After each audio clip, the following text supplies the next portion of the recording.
Hi, this is Stephanie Miller from The Stephanie Miller Show. Please enjoy this exclusive clip from my show on Political Voices Network. Good morning, Dr. Redlener. Hello, Travis We need and to have a Chris. How are you guys? Good. How are you? we need to have a word though, because I believe it was 2 weeks ago, before I went on vacation, and Stephanie was on vacation, and you were unable to join us because you had a very busy schedule while you were in Ukraine, and I told you to stay safe, and I said that my mom said you needed to stay safe. And the next thing I know, I'm looking at tweets from you saying a wild couple of hours in a shelter where I heard and felt missile impact. Dr. Redlener, Mama Bone's not happy.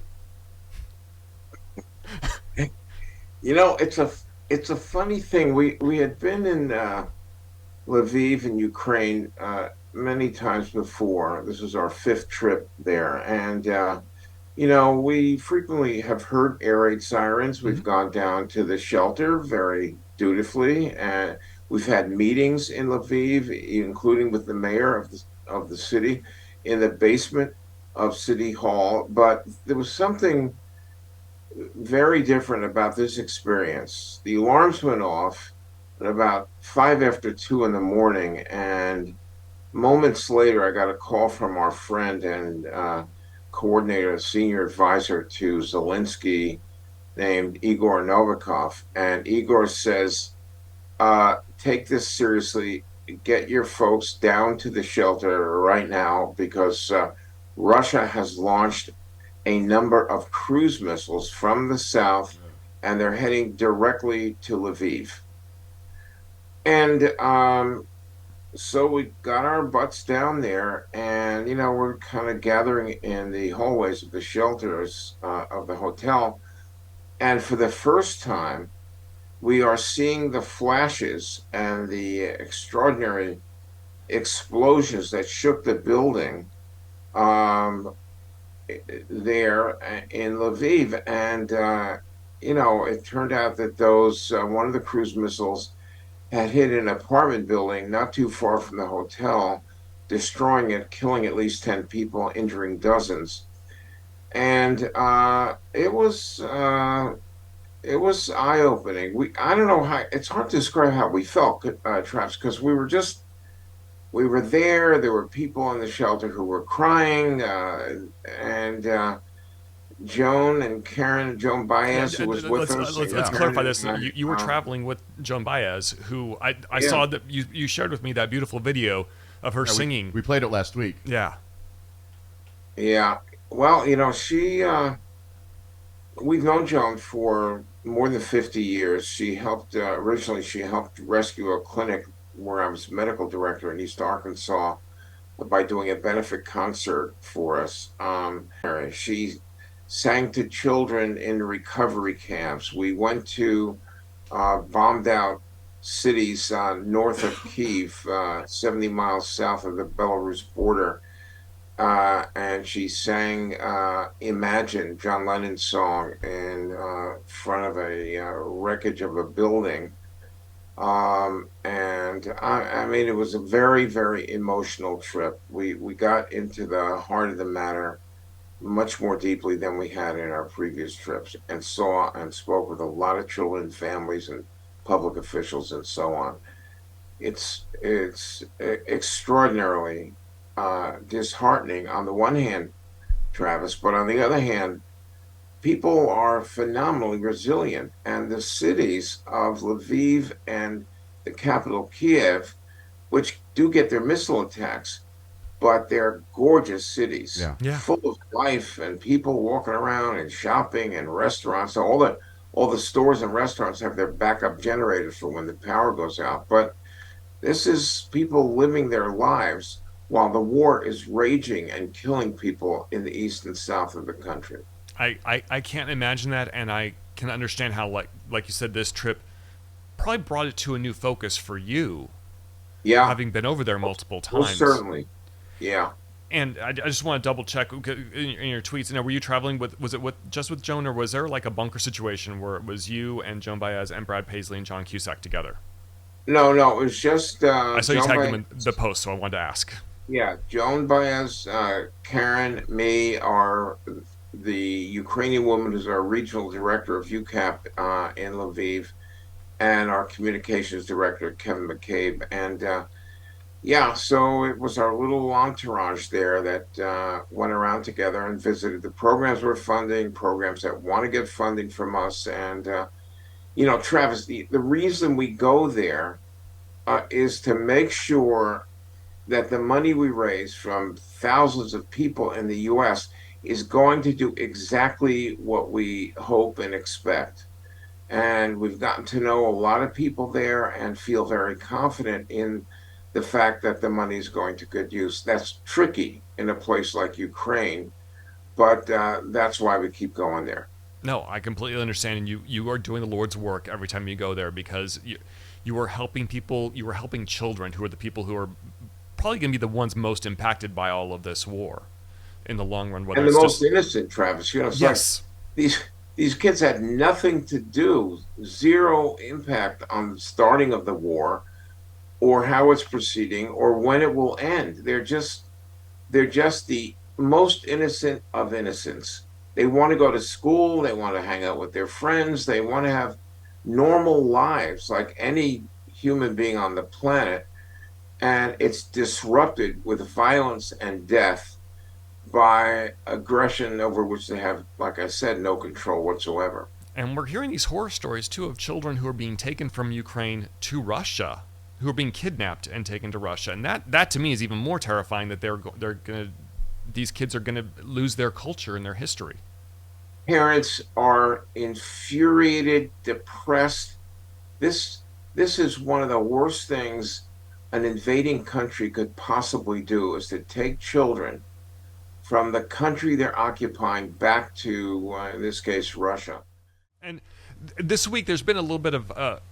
I've seen some pushback about the way President Zelensky, who's been at the NATO meetings, and they've been talking about aid packages, and people were concerned about the way he was being aggressive about the need for Ukraine to get into NATO.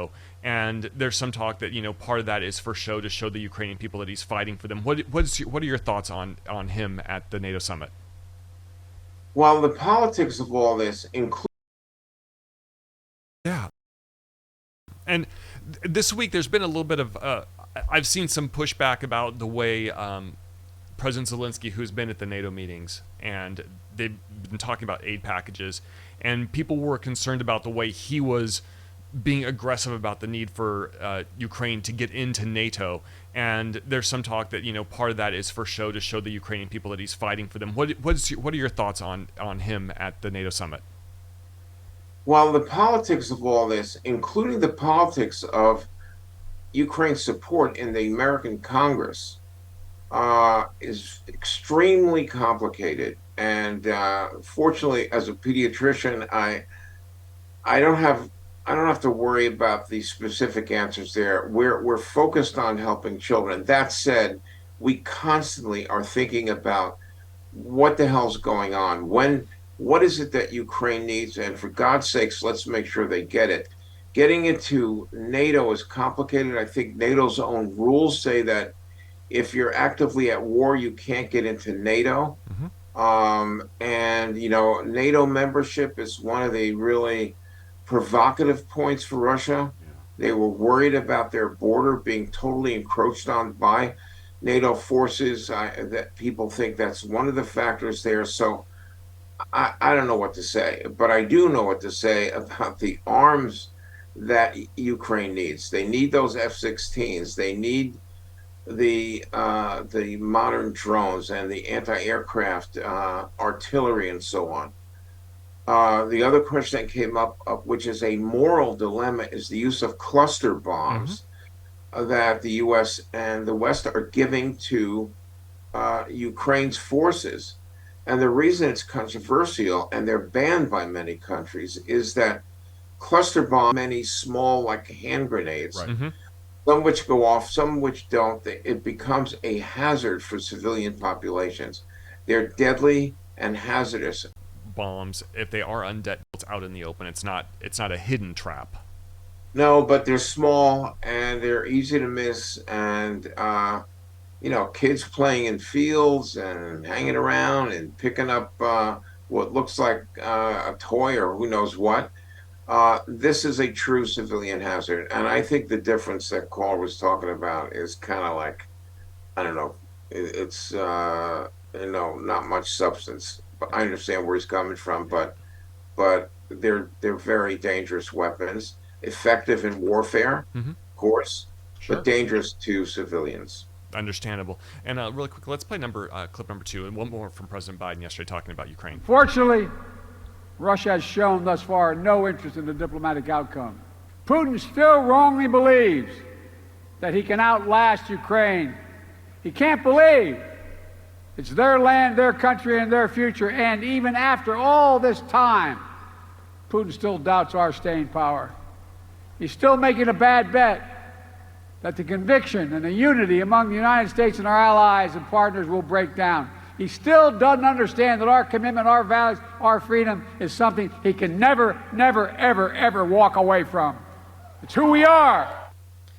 And the reason I played that is I want to talk to you, because you've been there, what's the spirit you see from the Ukraine people? Because I feel like that's something that we need to make sure that... Yeah. A year after the war started, what's it like there?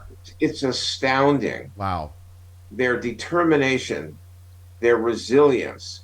If you ask almost any Ukrainian, how will the war end?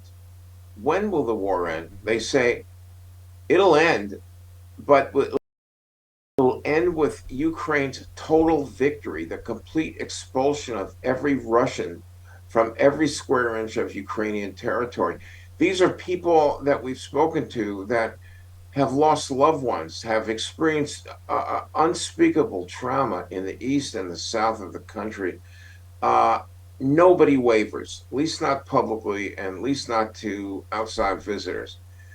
They are resilient, they're tough, and we need to stand behind them. And by the way, Travis, that speech by President Biden and others like that really underscore how powerful he is, how effective as president. Not only has got the economy under control domestically, but he is really emerged as a true international leader and defender of democracy. It's quite impressive, and people need to be reminded about how extraordinary the job is that he's doing, in my opinion. I agree 100%. We cannot say enough about how great he is doing as far as leading this country, bringing NATO together, protecting Ukraine and looking out for them. Dr. Redlener, we're going long with you as always, but thank you so much. I am so glad that you are back and you are safe. And thank you for all the work you do. Of course. And where can people donate important work. Yeah, so people should go to the website. It's Ukraine CAP, stands for Children's Action Project, ukrainecap.org. Yep. Please go. Please support Dr. Redlener and all of the work they're doing. Yep. He goes there to make sure that this money is being used in the best way possible to help as many kids as possible. There's not a greater cause over there right now.